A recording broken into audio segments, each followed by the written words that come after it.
Here you can see four pictures. First is named variation. It shows two types of butterflies, yellow and brown. Second picture is named as competition. They are laying eggs in a large quantity. Competition starts here. These caterpillars are food for the birds. आता ह्या चित्रात तुम्ही बघाल तर चॉकलेटी रंगाचं खोड आहे आणि त्याच्यावर चॉकलेटी रंगाचे कॅटरपिलर्स मस्तपैकी जिवंत राहिलेत. पण जे पिवळे हिरवे होते, पिवळ्या फुलपाखरांच्या अंड्यांपासून निघालेले सुरवंट किंवा अळ्या कॅटरपिलर्स, ते पक्ष्यांना पटकन दिसले आणि ते खाद्य झाले त्यांचे, त्यामुळे त्यांचं प्रमाण कमी झालं. Fourth is selection. The nature selected the butterflies which were able to survive in that condition. So in these 8 butterflies, 6 are brown while only 2 are yellow. पिढ्या पिढ्या पिढ्या गेल्यावर असं होतं की जी जगायला तिथे सक्षम होती ती कोणती, तर चॉकलेटी रंगाची फुलपाखरं. मग त्यांचं प्रमाण, त्यांची संख्या वाढत गेली आणि जी पिवळी फुलपाखरं होती की ज्यांच्या अळ्या पक्ष्यांना पटकन दिसत होत्या, भक्ष्यस्थानी पडत होत्या, ती त्या तिथे जगायला अक्षम ठरली. मग त्यांचं प्रमाण हळूहळू कमी होत गेलं. इथे तुम्ही बघाल तर 6 ब्राऊन फुलपाखरं तेव्हा फक्त 2 येलो फुलपाखरं. पुढच्या पिढ्यांमध्ये हे प्रमाण आणखी कमी झालं असेल. The pictures you just saw suggest the survival of the fittest, and that is called Darwin's theory of natural selection. What does Darwin say? He says that all the organisms reproduce prolifically because all the organisms compete with each other in a life-threatening manner. आता याचा अर्थ काय? सजीवांमध्ये जगण्यासाठी जीवघेणी स्पर्धा असते. अक्षरशः आपण म्हणतो ना मराठीत, जीवो जीवस्य जीवनम. एकाला दुसराचा जीव खातो, त्याला त्याच्यापेक्षा मोठा प्राणी खातो. वनस्पतींच्या बाबतीत पण तेच आहे. वनस्पतींना खाणारे सुद्धा प्राणी आहेत. In this competition, those organisms sustain which show modifications essential for winning the competition. आता ही जगण्याची स्पर्धा जिंकण्यासाठी ज्यांच्या शरीरांमध्ये योग्य असे बदल आहेत, the organisms which can adaptation. शिकलात ना तुम्ही 8वीत, तर त्यांच्या शरीरात जे आहेत क्वालिटीज ते जिवंत राहतात. याच्यासाठी एक मस्त उदाहरण बघूया आपण. समजा हरणांचा कळप धावतोय आणि त्यांच्या मागे वाघ लागला, तर कोणतं हरण सापडेल वाघाच्या तावडीत की जे कमकुवत आहे, आजारी आहे, अशक्त आहे, ते हरण सापडणार. त्याला तो वाघ खाऊन टाकणार आणि जी मजबूत होती हरणं, चांगली व्यवस्थित होती, ती पळून जातात. So nature has selected only those organisms which are fit to live and rest perish म्हणजे नष्ट होतात. महत्वाचा आहे पुढचा भाग. Sustaining and selected organisms can perform reproduction and thereby give rise to new species with their own specific characters. असं पिढ्यान होत गेलं की काय होतं, ही जी जगण्यासाठी उपयोगी पडणारी कॅरेक्टर्स आहेत ती त्या पुढच्या जनरेशन्स मध्ये येत जातात आणि बदल होत चेंजेस होत जातात आणि नवीन स्पेशीज तयार होतात. कशा, त्या पुढे आपण शिकणारच आहोत. For this purpose Darwin had published a book टायटल्ड origin of species. Darwin's theory was widely accepted for long duration. बऱ्याच काळापर्यंत लोकांनी ही मानली, पण काही काळानंतर काही त्याच्या विरुद्ध ऑब्जेक्शन्स घेतली गेली. Then also Darwin's theory of natural selection, that is survival of the fittest, is an important theory and it is still having some importance. आजही तिला मैलाचा दगड मानलं जातं आणि अजूनही तिला तेवढंच महत्व आहे इव्हॉल्युशन मध्ये.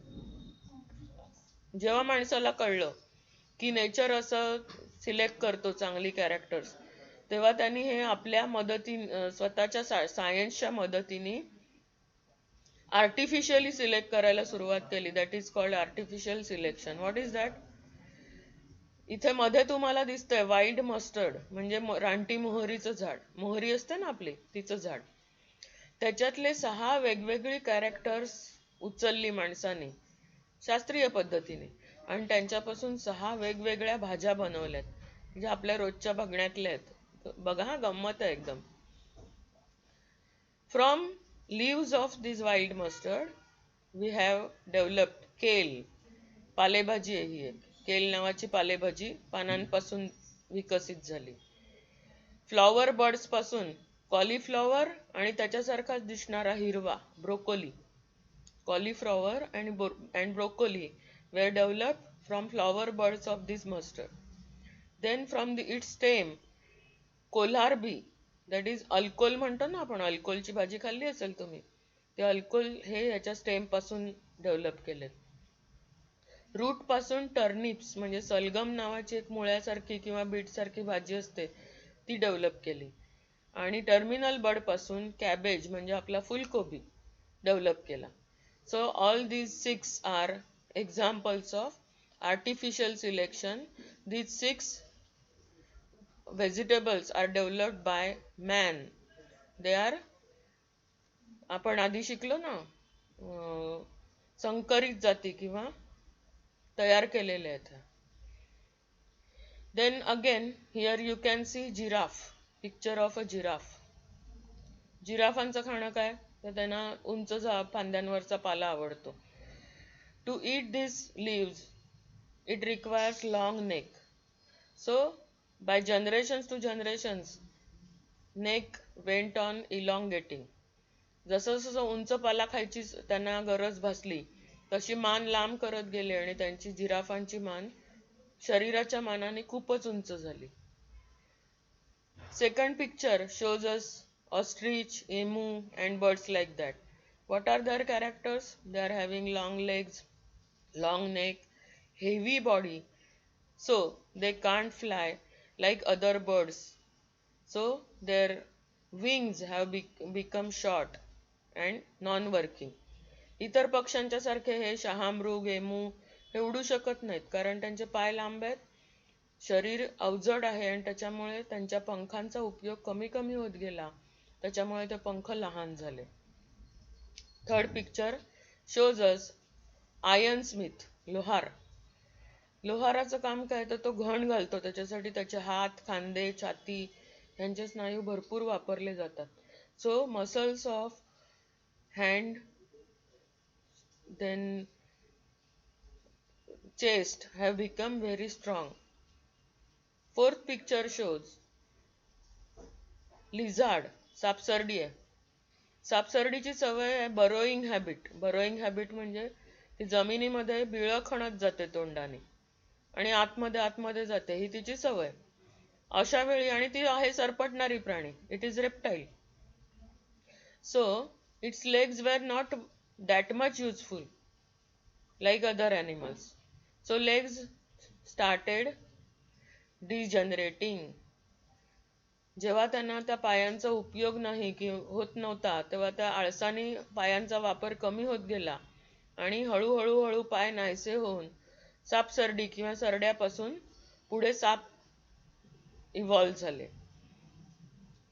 हा सगळा जो कन्सेप्ट आहे that is called Lamarckism, principle of use or disuse of organs.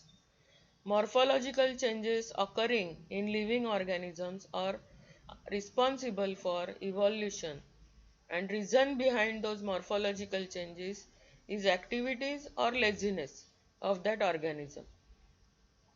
This was stated by a scientist called Lamarck.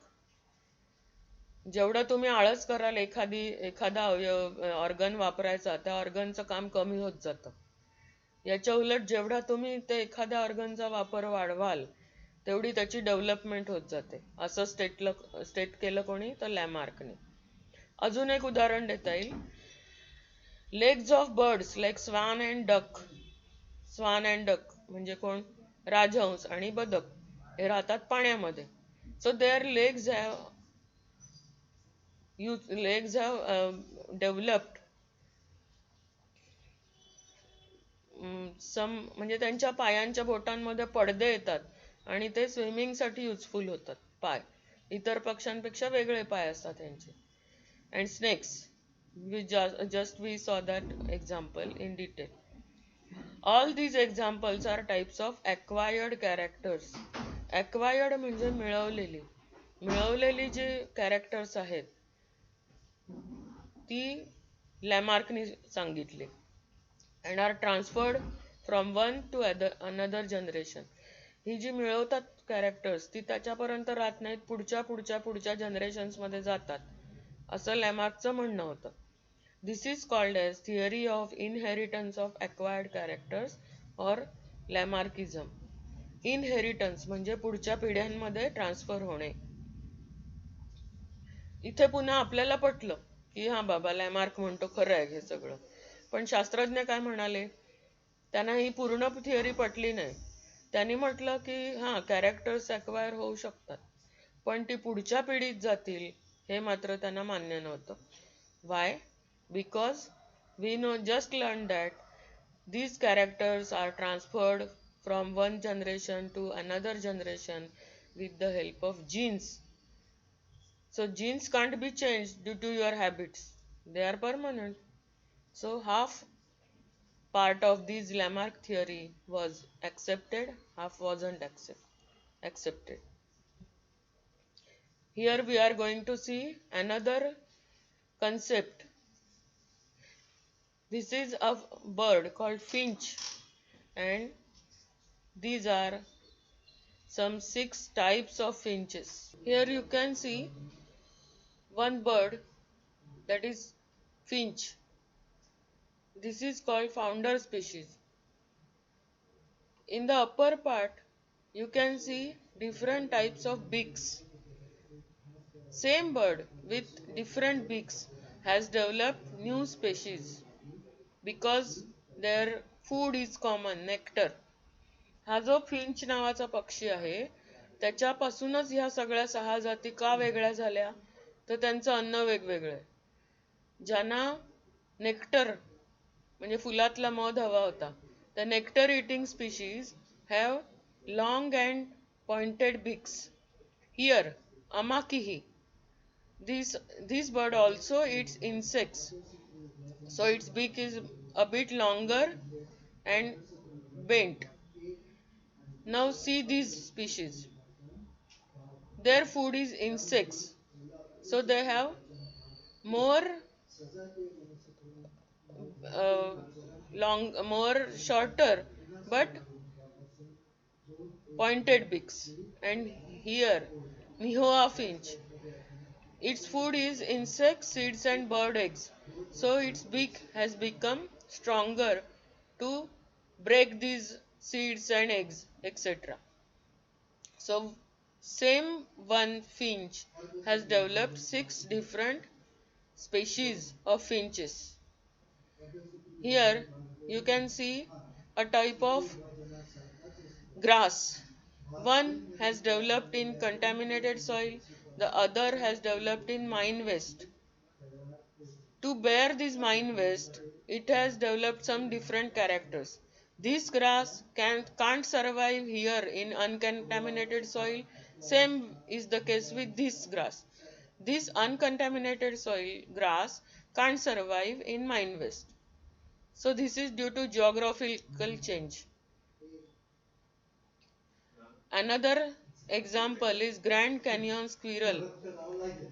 It has similar color and texture of skin resembling with the rocks. What is this called? It is speciation. Formation of new species of plants and animals is the effect of evolution. Evolution also causes speciation. In the terms of science, what are species? It is the group of organisms that can produce fertile individuals through natural reproduction. In other words, man, banyan tree, frog, then algae, these are different species. Each species grows in specific geographical conditions.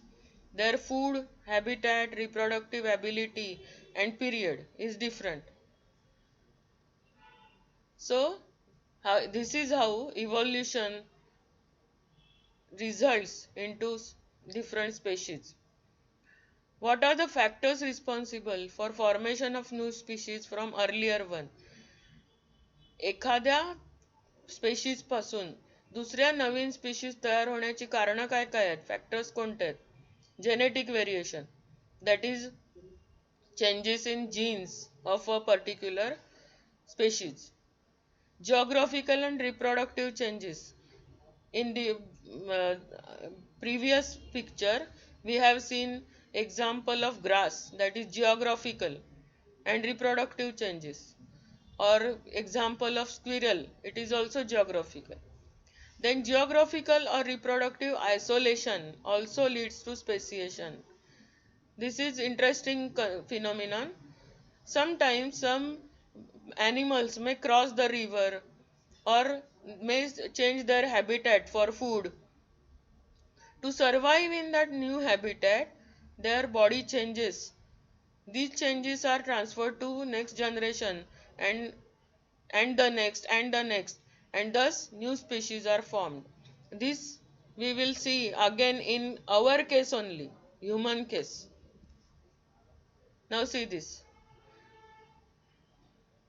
After, now see these pictures first, then we will explain what are these called and how they developed. About 7 crores years ago, monkey-like animals, that is lemur, evolved from some ancestors who were similar to the modern lemur. Monkey-like lemur were evolved from last dinosaurs. That is this. This is monkey-like or lemur-like animals. Then about 4 crore years ago, the tails of these monkey-like creatures in Africa disappeared and they become like apes. Monkeys live on trees and apes live on land. So tail is not that much useful. Their tail disappeared, but it took 3 crore years. See this evolution, speed of evolution. After 3 crore years, their tails disappeared and they became like apes. From Africa, some of them reached Asia and were transformed into gibbon and orangutan. And about 2.5 crore years ago, chimpanzees and gorillas emerged from the rest in Africa. कसं आहे बघा, जेव्हा पहिले dinosaur, शेवटचे dinosaur नष्ट झाले 7 करोड वर्षांपूर्वी, तेव्हा लेम्यूर सारखे प्राणी आफ्रिकेमध्ये इव्हॉल्व झाले त्या डायनोसॉर पासून.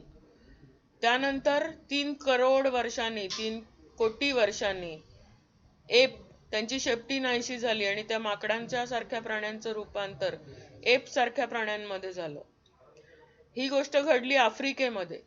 मग त्या आफ्रिकेमधून काही गेले आशिया खंडात आले आणि त्यांच्यापासून गिबन आणि ओरांगुतान तयार झाले.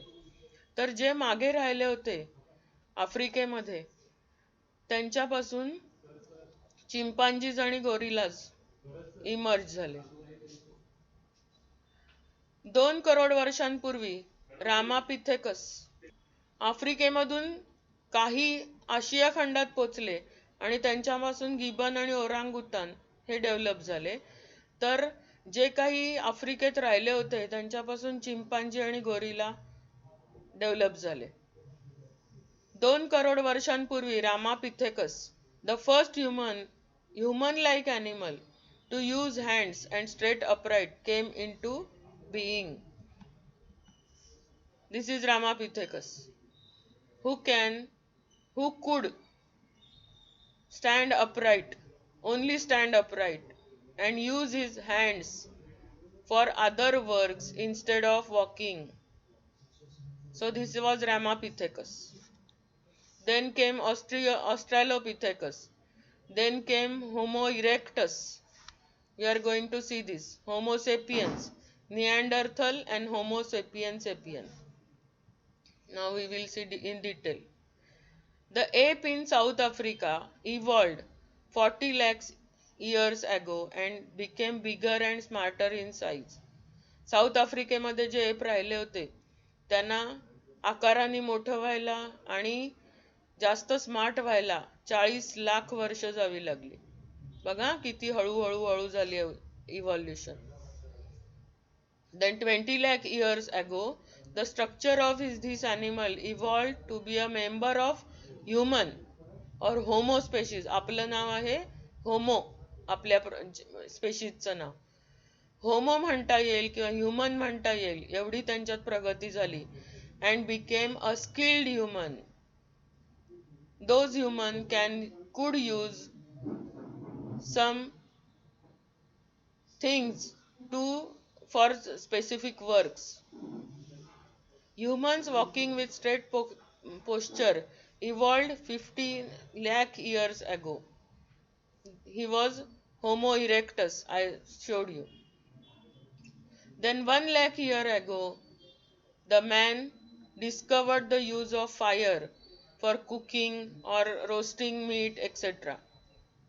His brain was developed enough to be considered a member of the class intelligent human beings, Homo sapiens, 50,000 years ago. फक्त 50,000 वर्षांपूर्वी होमो सेपियन्स म्हणजे आपण आहोत त्याच्या आधीची ती स्पेशीज आली, डेव्हलप झाली. Then were Neanderthal humans. They were considered to be the first of the intelligent human class. Then the Cro-Magnon human came into existence. कसे कसे होत गेलेत परत एकदा बघूया. Skilled human, then Homo erectus, then Homo sapiens, then Neanderthal, then Cro-Magnon. Next are we. The modern human, Homo sapiens sapiens, double sapiens it is having, came into existence 35,000 years ago. आपली development 35,000 वर्षांपूर्वी झाली आहे आणि आपण स्वतःला modern human समजतोय. बघा विरोधाभास कसा आहे.